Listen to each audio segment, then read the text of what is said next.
ఉదయమున నీవు ఎవ్వరినీ కలుసుకొనక ముందు ప్రభువును కలుసుకో. నీవు ఎవ్వరినీ చూడకముందు ప్రభువును చూడు. నీవు ఎవ్వరితో మాట్లాడకముందు ప్రభువుతో మాట్లాడు. నీవు దేనిని వెదకకముందు ఆయన రాజ్యమును నీతిని వెదకు.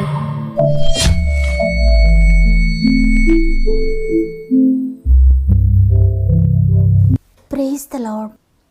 మరొక నూతన ఉదయాన గాడ్ ఫస్ట్ అనే వాగ్దాన కార్యక్రమానికి మిమ్మల్ని అందరినీ ప్రేమతో ఆహ్వానిస్తూ, ప్రభువును రక్షకుడైన యేసుక్రీస్తు వారి అతి శ్రేష్టమైన నామములో మీ అందరికీ నా యొక్క శుభాలు తెలియజేస్తున్నాను. మీరందరూ ఎలా ఉన్నారు? ఇంతవరకు దేవుని కృపను బట్టి మీరు మీ కుటుంబాలు క్షేమంగా ఉన్నారని నమ్ముతున్నాను. గతించిన వారమంతా దేవుడు మనందరికీ తోడై ఉండి మరొక నూతన వారంలోనికి ప్రవేశపెట్టారు. మరొక వారంలోనికి మనము క్షేమంగా ప్రవేశిస్తున్నామంటే అది కేవలము దేవుని కృప మాత్రమే.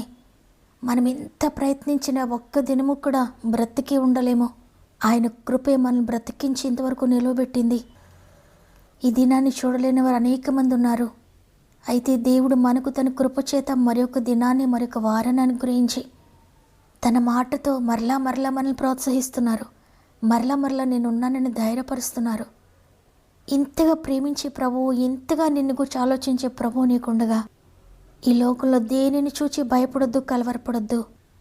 మీరే చింతన అయితే ఆయన పైన వేసి ఇక చింతించడం మానేస్తారో ఆ చింతన ఆయన మోసి మీకు సమాధానాన్ని అనుగ్రహిస్తాడు.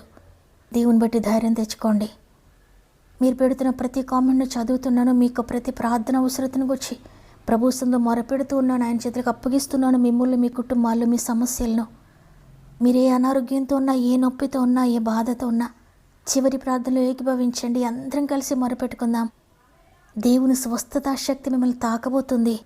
మీరు నమ్మినట్లయితే అద్భుతకరమైన స్వస్థతను ఈరోజే దేవుడు మీకు అనుగ్రహించబోతున్నారు. సమస్త మహిమ, ఘనత, ప్రభావములు దేవునికి మాత్రమే చెల్లునుగాక. ఈ ఆదివారమున దేవుడు మనతో మాట్లాడుతున్న మాట కీర్తనలు 27వ అధ్యాయము 14వ వచనము. ధైర్యము తెచ్చుకొని నీ హృదయమును నిబ్బరముగా ఉంచుకొనుము. ఆమేన్. నీ పరిస్థితులను బట్టి నువ్వు ధైర్యాన్ని కోల్పోయి ఉన్నా, నీ పరిస్థితులను బట్టి నీకు భయం కలుగుతూ ఉన్నా, ప్రభువు ఈరోజు నీతో మాట్లాడుతున్నారు. ఎంత మాత్రం కూడా అధైర్యపడొద్దు. భయం కలిగించే పరిస్థితులు నీ జీవితంలో ఉన్నాయి నిజమే. ధైర్యాన్ని కోల్పోయే పరిస్థితులు నీ జీవితంలో ఉన్నాయి నిజమే. ఎంత ప్రయత్నించినా ధైర్యం కలగని భయంకరమైన పరిస్థితులు నీ జీవితంలో ఉన్నాయి నిజమే. నీ శరీరాన్ని చూసుకున్నప్పుడు నీకు భయమే. నీ కుటుంబాన్ని చూస్తున్నప్పుడు నీకు భయమే. నీ బిడ్డల జీవితాన్ని చూస్తున్నప్పుడు నీకు భయమే. ఆర్థిక పరిస్థితులను చూస్తున్నప్పుడు నీకు భయమే. ఇక ఏది ఆలోచించినా నీకు భయమే. ఎందుకంటే నీ పరిస్థితులు అలానే ఉన్నాయి. అయినా సృష్టికర్త ఒక మాట చెప్తున్నాడు, ధైర్యం తెచ్చుకొని నీ హృదయమును నిబ్బరముగా ఉంచుకొని. ఎందుకు ఆయన ఇంత ధైర్యంగా చెప్తున్నాడంటే నీకు కాపరిగా ఉన్న ప్రభువు, నేను కాపాడుతున్న ప్రభువు, కొనుకక నిద్రపోక రాత్రింపగలు కూడా నిన్ను కాపాడుతూ ఉన్నాడు. నీవు ఆపద గుండా వెళ్తున్నావు. నీ శరీరం చూస్తే భయం కలుగుతుంది, వ్యాధిని చూస్తే, నీ కుటుంబాన్ని చూస్తే భయం కలుగుతుంది నిజమే. కానీ అవన్నీ ప్రభువుకు తెలియదు అనుకుంటున్నావా? ప్రభువుకు తెలుసు. ఎన్ని శోధనలు వచ్చినా, ఎన్ని వ్యాధులు వచ్చినా, ఎన్ని బంధకాలు వచ్చినా, ఏది నిన్ను బెదిరిస్తూ ఉన్నా, ఏది నిన్ను అదిరిస్తూ ఉన్నా, సాతాను సైన్య సమూహమే నీ కుటుంబంలోనికి దిగొచ్చినా, లోకమంతా ఏకమైపోయినా, పరిస్థితులన్నీ ఒక్కటైపోయినా, నీ కుటుంబం అంతా నీకు వ్యతిరేకంగా లేస్తున్నా నీవు ధైర్యాన్ని కోల్పోక్కర్లేదు. ఎందుకంటే అన్నిటికంటే అందరికంటే గొప్పవాడైన ప్రభు నీకు కాపరిగా ఉన్నాడు. ఆయన ఎక్కడో దూరంగా లేడు, నీ ప్రక్కన ఉన్నాడు. నీకు కాపరిగా ఉన్న ప్రభువు నిత్యము నిన్ను చూస్తూనే ఉన్నాడు. ఆయన అరచేతులు నిన్ను చెక్కుకున్నాడు. ఆయన తన కంటి పాప వల్లే నిన్ను కాస్తున్నాడు. కనురెప్పపాట్లో కూడా ఏ అపాయం కలగకుండా ఆయన నిన్ను కాపాడుతున్నాడు. అందుకే ఎన్నో శోధనలు గుండా వెళ్తున్నావు కానీ అపాయం నీ దగ్గరికి రావడం లేదు. ఎన్నో వ్యాధులు గుండా వెళ్తున్నావు కానీ అపాయం నీకు కలుగలేదంటే ఏ అపాయం రాకుండా నేను కాపాడుతున్నాడు నీ కాపరి. ఆయన తప్పిపోయిన నీ ఒక్కడి కొరకు, నీ ఒక్కదాని కొరకు 99 గొర్రెలను విడిచి నిన్ను వెతుక్కుంటూ వస్తాడు. నువ్వు దొరికేంత వరకు, నిన్ను రక్షించేంత వరకు ఆయన నిన్ను వెతుకుతాడు. వెతికి నిన్ను పట్టుకొని, నిన్ను ఎత్తుకొని తన భుజములపై మోస్తాడు. ముదిమి వచ్చే వరకు నేను కాపాడుతాను, తల వెంట్రుకలు నెరయ్యే వరకు కూడా నిన్ను ఎత్తుకుంటూ రక్షిస్తానని చెప్పిన ప్రభు నిన్ను విడిచిపెడతాడా? కాపరిగా నిన్ను కాపాడుతున్న ప్రభు నిన్ను మర్చిపోతాడా? నిన్ను అలక్ష్యం చేస్తాడా? నువ్వు తప్పిపోయేవన్నీ నిన్ను విడిచిపెట్టి వెళ్ళిపోతాడా? ఎప్పటికీ వెళ్ళిపోడు ప్రియ సహోదరి. ఎంత మాత్రం కూడా అధైర్యం తెచ్చుకోవద్దు. నీ పరిస్థితులను చూసి కృంగిపోవద్దు. పరిస్థితులన్నీ నిజమే, కానీ నీ పరిస్థితులను చూడదు, వాగ్దానాన్ని చూడు. తప్పిపోయిన నీ స్థితిని చూడొద్దు, నేను కాపాడుతున్న కాపరి వైపు చూడు. ఆ కాపరి నీ కొరకు ప్రాణం పెట్టాడు. నిజమైన కాపరి తన గొర్రెల కొరకు ప్రాణం పెడతాడు. ఆ నిజమైన కాపరి నీ కొరకు ప్రాణం పెట్టాడు. ప్రాణం పెట్టినందుకు నిన్ను ప్రేమించిన ప్రభు నిన్నెప్పటికీ విడిచిపెట్టడు. కాబట్టి అధైర్యం తెచ్చుకోవద్దు. అధైర్యపడే పరిస్థితి నీ జీవితంలో ఉన్నా ఆ పరిస్థితుల్లోనే ధైర్యం తెచ్చుకొని నిలబడు దేవుని కొరకు. దావీదు మహారాజు దేవుని బట్టి ధైర్యం తెచ్చుకున్నాడంట. ఎటువంటి పరిస్థితుల్లో ధైర్యం తెచ్చుకున్నాడంటే, తన చుట్టూ తనను చంపడానికి రాళ్ళు రవుతున్నారు.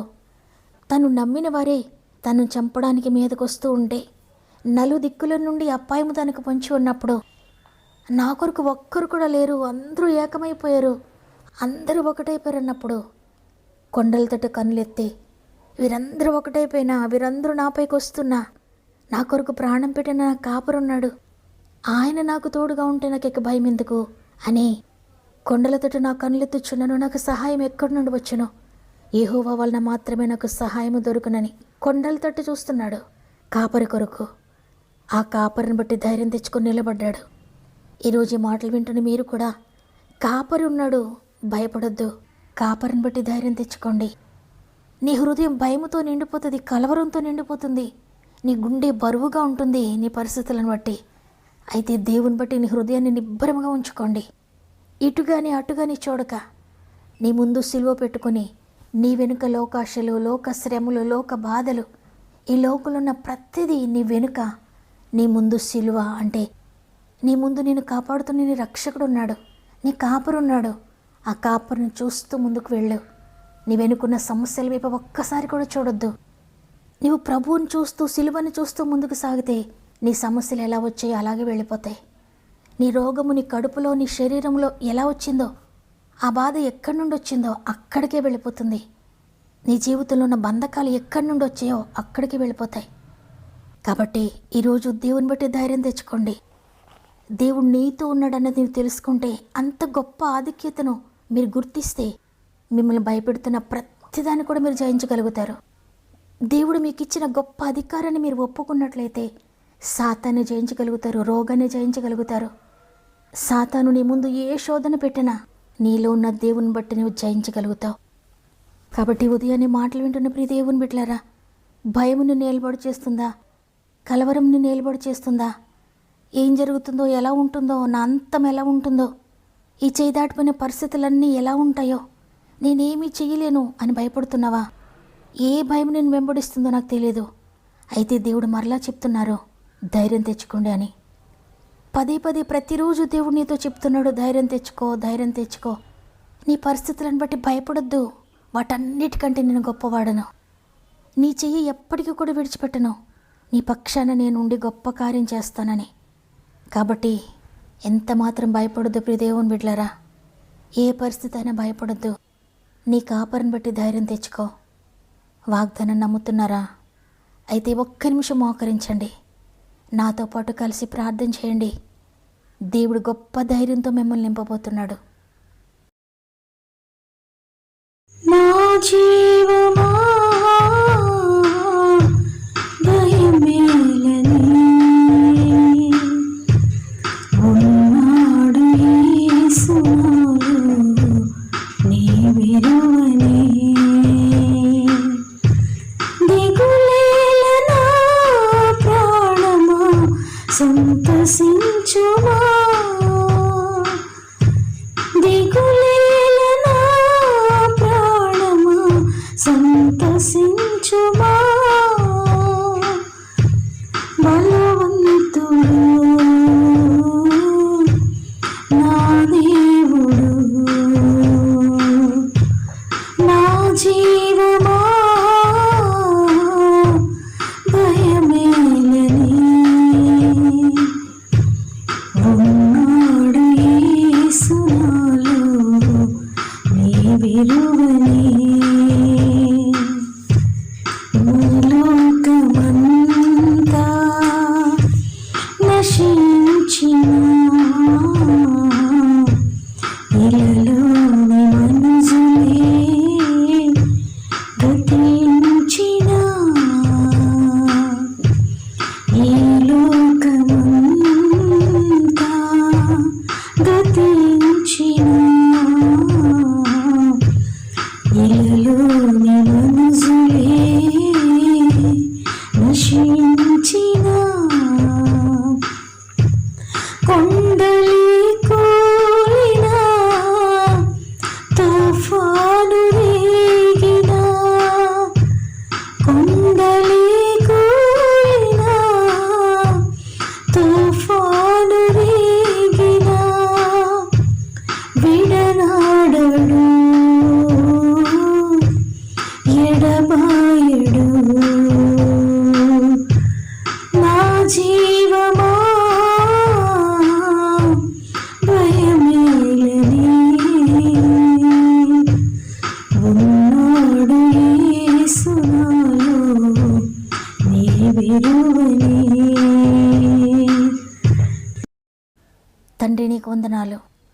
నీ కృపను బట్టి గతించిన వారమంతా మాకు తోడుగా ఉండి మాతో ఉండి నడిపించి మరొక వారంలోనికి ప్రవేశపెట్టారు. అందుని బట్టి వందనాలు తండ్రి. ఈ వారమంతా మా ఆత్మీయ కుటుంబానికి తోడుగా ఉండండి. ఈరోజు మరలా మాతో మాట్లాడారు. ఎందుకు అధైర్యంతో ఉంటున్నారు? ధైర్యం తెచ్చుకొని నేనున్నాను కదా అని. అవునయ్యా, కాపరివి నీవు ఉండగా మేమెందుకు భయపడాలయ్యా? ఎందుకు కలవరపడాలయ్యా? ఎందుకు మా ధైర్యాన్ని కోల్పోవాలి తండ్రి? కాపరివి నీవు ఉండగా మేము భయపడక్కర్లేదయ్యా. ఇశ్రాయేలును కాపాడువాడు కునుకడు నిద్రపడని గ్రంథంలో ఉంది. అవును తండ్రి, కునుకకుండా మమ్మల్ని కాపాడుతున్నావు. ఏ తోడేలికి అప్పగించకుండా మమ్మల్ని, సాతాను నోటికి అప్పగించకుండా వాటన్నిటి నుండి మమ్మల్ని సంరక్షిస్తూ రక్షిస్తూ ఉన్నావు. అందుకొరకు వందనాలు తండ్రి. మా దినములు పొడిగించబడుతున్నాయంటే కేవలము నీవు కాపరిగా ఉన్నావు కాబట్టి. మేము అనేక దినములు దాటుతున్నామంటే నీవు కాపరిగా ఉండి నడిపిస్తున్నావు మమ్మల్ని, మా కుటుంబాలను. ఏ తోడేలు రాలేదని కాదు, ఏ శత్రువు దాడి చేయలేదని కాదు, కానీ దాడి చేస్తున్న ప్రతి దాన్ని మీరు నిర్వీర్యం చేసి మమ్మల్ని బ్రతికిస్తున్నారు. నీ కృప కొరకు మరొకసారి కృతజ్ఞతలు తండ్రి. ఇంతగా మమ్మల్ని కాపాడుతూ రక్షిస్తూ ఉన్న నీ కృప కొరకు మరొకసారి కృతజ్ఞతలు తండ్రి. ప్రాముఖ్యంగా ఇదిగో నైనా మా ఆత్మీయ కుటుంబం నీ చేతులకు అప్పగించుకుంటున్నాను. అనేక సమస్యలతో, అనేక భయాలతో, అనేక ఆందోళనలతో ధైర్యాన్ని కోల్పోయిన స్థితిలో ఉన్నారయ్యా అనేక మంది బిడ్డలు. తండ్రి, అసాధ్యమైనది లేని గొప్ప దేవుడవు. నీ శక్తిని ప్రతి ఒక్కరూ తెలుసుకోవాలి తండ్రి. ఎంత అద్భుతంగా ప్రతి ఒక్కరు నడిపిస్తున్నావో, ఎంత గొప్ప కార్యాలు చేయడానికి మీరు సిద్ధంగా ఉన్నారో, ఎన్ని అద్భుత కార్యాలు వారి కొరకు దాచి ఉంచారనేది ప్రతి ఒక్కరూ తెలుసుకోవాలి తండ్రి. ఎవరు కూడా అధైర్యంతో ఉండకూడదు నాయన. వారు పెడుతున్న ప్రతి సమస్యను యేసుని చేతులకు అప్పగించుకుంటున్నా. యేసు నామములో ప్రతి సమస్య నుండి విడుదల పొందుకొందురుగాక. వారు అనుభవిస్తున్న ప్రతి బాధ నుండి విడుదల పొందుకొందురుగాక. ప్రతి భయము నుండి విడుదల పొందుకొందురుగాక. వారి జీవితంలో ఉన్న ప్రతి నొప్పి బాధ నుండి విడుదల పొందుకొందురుగాక. ప్రతి ఆర్థిక బంధకము నుండి విడుదల పొందుకొందురుగాక. ప్రతి పాపము, ప్రతి శాపము నుండి విడుదల పొందుకొందురుగాక. పరిశుద్ధుడా, అద్భుతాలు ప్రతి జీవితంలో మీరు జరిగించినందుకు వందనాలు చెల్లించుకుంటూ ఈ దినం ప్రారంభిస్తూ ఉండి ఈ రోజంతా మా ఆత్మీయ కుటుంబం అంతటికీ తోడయండి. వారు వెళ్ళే ప్రతి స్థలంలో మీరుండి వారు చేసే ప్రతి ప్రయత్నమును మీరు ఆశీర్వదించి నడిపిస్తారని యేసయ్య పరిశుద్ధమైన నామములో అడిగి వేడుకుంటున్నాను తండ్రి. ఆమెన్. ఈరోజు ఈ వాగ్దానాన్ని విన్న ప్రియ చెల్లి, ప్రియ తమ్ముడు, ప్రియ అక్క, అన్న, ఎన్ని భయములు నీ గుండెల్లో ఉన్నాయో, ఏ భారము నీ గుండెల్లో ఉందో దేవుడు దాని అంతటినీ దించివేయబోతున్నాడు. ఆయనందు విశ్వాసం ఉంచు, ధైర్యాన్ని కోల్పోకు. ఈ వాగ్దానం నీ కొరకే. నమ్మిన వారందరూ ఆమెనని కామెంట్ ద్వారా తెలియచేయండి. మీకు అనుకూలమైతే లైక్ చేయండి, తెలిసిన వారందరికీ షేర్ చేయండి. దేవుని చిత్తమైతే తిరిగి రేపు అందరం కలిసి ఆయనను స్తుతిందాం. అంతవరకు ప్రభు మీకు, మీ కుటుంబాలకు తోడేండు నడిపించునుగాక. God bless you.